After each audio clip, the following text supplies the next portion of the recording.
From the beach in Egypt on the Gulf of Aqaba, we have gazed across the water with anguish for many years, knowing that Moses led the great multitude across the Red Sea at this exact spot. Ron Wyatt knew in 1978 that Mount Sinai lay beyond that distant shore.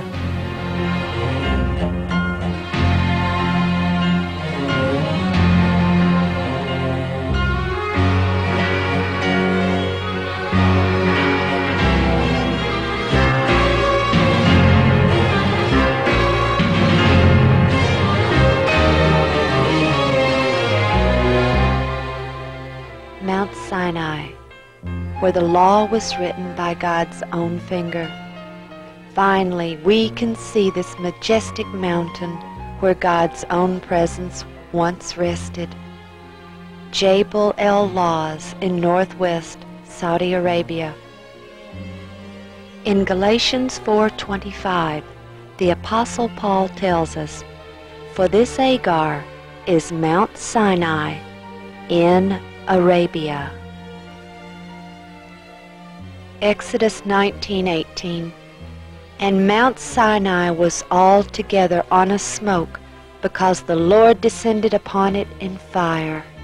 Could this blackened peak be the result of the consuming fire of God's own presence resting upon it?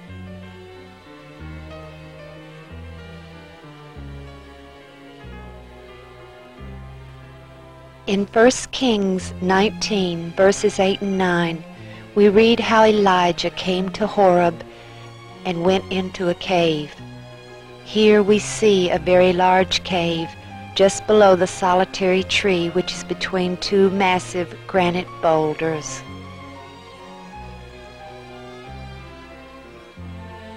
As we view the holy precinct, the area at the foot of the mountain, we can see a large fence and a guardhouse, which was erected immediately after Ron Wyatt showed this site to a Saudi archaeologist in 1985.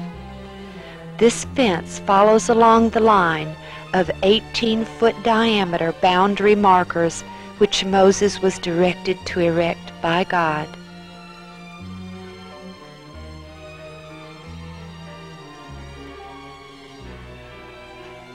This sign by the guardhouse states that this is an archaeological site passed by royal decree and that it is unlawful to trespass, subject to penalty. And as we pan to the left, here we can see where the fence ends on the other side. And now, as we pan away from the holy precinct, we look out into the area of the camp of the Israelites.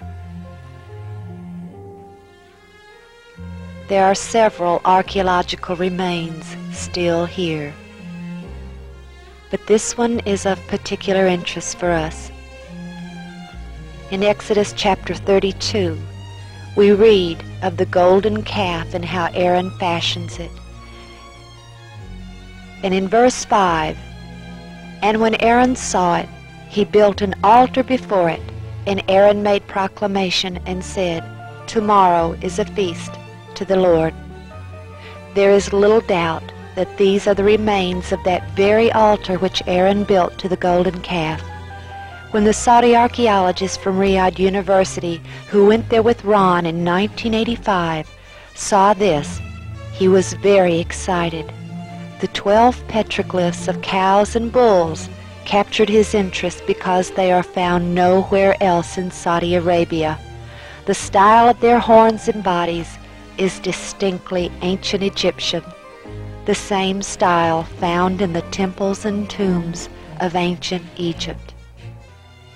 Unable to enter the holy precinct from the front and climb upon Mount Sinai, we now approach it from the backside, where the two large boulders with the solitary tree between them can be seen.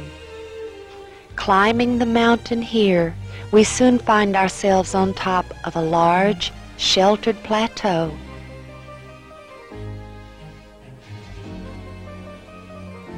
Here we have a better view of the blackened peak.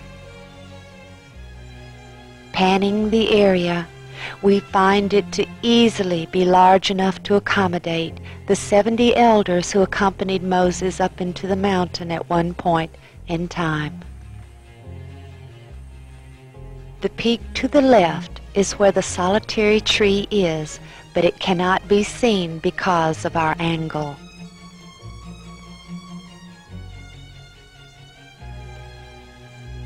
And just ahead, over that ledge, lies the holy precinct. Looking down, we see the fence which follows along the bounds set by Moses, and just beyond that fence is part of the camp of the Israelites.